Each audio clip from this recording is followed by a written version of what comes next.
അപ്പോൾ രണ്ടാം പിണറായി സർക്കാരിന്റെ അവസാന ബജറ്റും വന്നിരിക്കുകയാണ്. ഒരുപാട് പ്രഖ്യാപനങ്ങളൊക്കെ നമ്മൾ കേട്ടു അല്ലേ? പക്ഷേ അതിൽ നമുക്ക്, അതായത് സാധാരണക്കാരായ നമുക്ക് നേരിട്ട് എന്താണ് ഗുണം? ഫ്രീ ആയിട്ട് ചികിത്സ, ഫ്രീ ആയിട്ട് പഠിപ്പ്, പിന്നെ പെൻഷൻ ഉറപ്പ് എന്നൊക്കെ കേൾക്കുമ്പോൾ കൊള്ളാമെന്ന് തോന്നും. പക്ഷേ ഇതൊക്കെ ശരിക്കും നമ്മുടെയൊക്കെ ജീവിതത്തിൽ എന്ത് മാറ്റമാണ് കൊണ്ടുവരിക? വാ, നമുക്കതൊന്ന് വിശദമായിട്ട് നോക്കാം. ജനങ്ങൾക്ക് ആശ്വാസം നൽകുന്ന ബജറ്റ്, ഇതാണ് സർക്കാർ മുന്നോട്ട് വയ്ക്കുന്ന പ്രധാന വാഗ്ദാനം. അപ്പോൾ ശരിക്കും എന്തൊക്കെ ആശ്വാസങ്ങളാണ് നമുക്ക് കിട്ടാൻ പോകുന്നത്? നിങ്ങളുടെ കുടുംബത്തിന് ഇതിൽ നിന്ന് എന്ത് പ്രയോജനം കിട്ടുമെന്ന് ചിന്തിച്ചിട്ടുണ്ടോ? നമുക്ക് ഓരോന്നായിട്ടൊന്ന് എടുത്ത് പരിശോധിക്കാം അല്ലേ? ശരി, അപ്പോൾ നമുക്ക് ആദ്യം തന്നെ തുടങ്ങാം. ഏറ്റവും പ്രധാനപ്പെട്ട കാര്യം നമ്മുടെയൊക്കെ സുരക്ഷ അല്ലേ? അപ്രതീക്ഷിതമായി എന്തെങ്കിലും ഒരാപത്ത് വന്നാൽ നമ്മളെ സഹായിക്കാൻ ഈ ബജറ്റിൽ പുതിയതായിട്ട് എന്തൊക്കെയാണ് കൊണ്ടുവന്നിരിക്കുന്നത് നമുക്ക് നോക്കാം.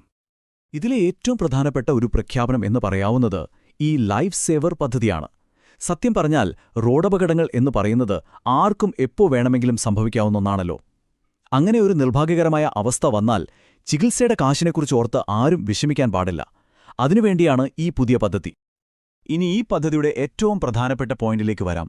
ഈ ലൈഫ് സേവർ പദ്ധതി അനുസരിച്ച് അപകടം പറ്റിക്കഴിഞ്ഞാൽ ആദ്യത്തെ 5 ദിവസം സർക്കാർ ആശുപത്രികളിലും തെരഞ്ഞെടുത്ത ചില പ്രൈവറ്റ് ഹോസ്പിറ്റലുകളിലും ചികിത്സ കംപ്ലീറ്റ്ലി ഫ്രീ ആയിരിക്കും.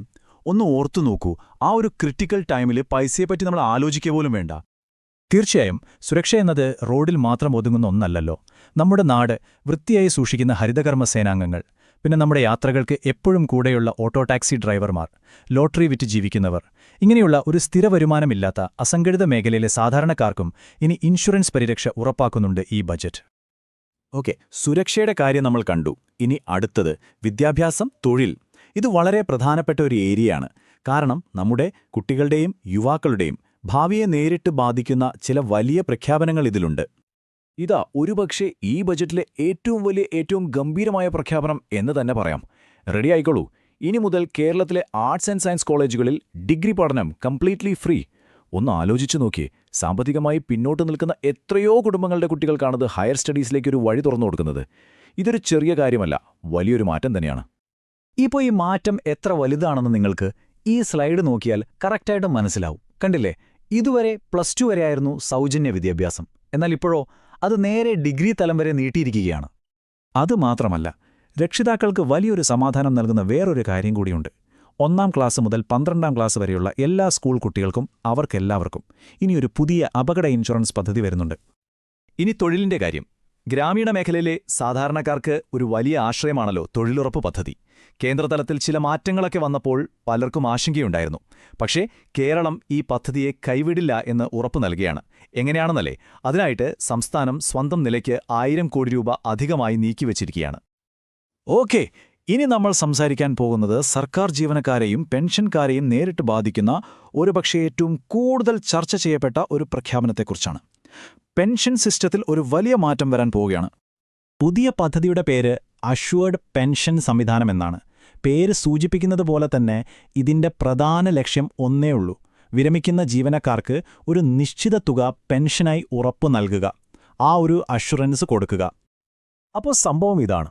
നിലവിലുള്ള നാഷണൽ പെൻഷൻ സ്കീം, അതായത് NPS, അതിനു പകരമായി ഏപ്രിൽ മുതൽ ഈ പുതിയ അഷ്വേർഡ് പെൻഷൻ സംവിധാനം നിലവിൽ വരും. അപ്പോൾ പഴയ സിസ്റ്റം മാറുകയാണ്. അപ്പോൾ എന്താണ് ഈ അഷ്വേർഡ് അഥവാ ഉറപ്പ് എന്ന് നിങ്ങൾ ചിന്തിക്കുന്നുണ്ടാവും അല്ലേ? സംഭവം വളരെ സിമ്പിളാണ്. നിങ്ങൾ റിട്ടയർ ചെയ്യുന്നതിന് തൊട്ടു മുൻപ് വാങ്ങിയ ബേസിക് സാലറിയുടെ നേർപകുതി, അതായത് 50% നിങ്ങൾക്ക് പെൻഷനായി കിട്ടും. ഇത് സർക്കാർ തരുന്ന ഗ്യാരണ്ടിയാണ്. സ്റ്റോക്ക് മാർക്കറ്റ് താഴെ പോയാലും മുകളിൽ പോയാലും ഈ തുക ഉറപ്പായിട്ടും കെട്ടിയിരിക്കും. ഇത് എങ്ങനെയാണ് വർക്ക് ചെയ്യുന്നതെന്ന് നമുക്ക് നോക്കാം അല്ലേ? സ്റ്റെപ്പ് 1, ജീവനക്കാരനും സർക്കാരും ഒരുമിച്ച് പണം നിക്ഷേപിക്കുന്നു. സ്റ്റെപ്പ് 2, ഈ പണം സ്റ്റോക്ക് മാർക്കറ്റിൽ ഇൻവെസ്റ്റ് ചെയ്യും. ഇനി 3-ാമത്തെ സ്റ്റെപ്പ്, ഇതാണ് ഇതിലെ ഏറ്റവും നിർണായകമായ പോയിന്റ്. ശ്രദ്ധിച്ചു കേൾക്കണം. ഇൻ കേസ് സ്റ്റോക്ക് മാർക്കറ്റിൽ നഷ്ടം വന്നാൽ പോലും ജീവനക്കാരന് കിട്ടേണ്ട ആ 50% പെൻഷൻ തുക സർക്കാർ ഉറപ്പാക്കും.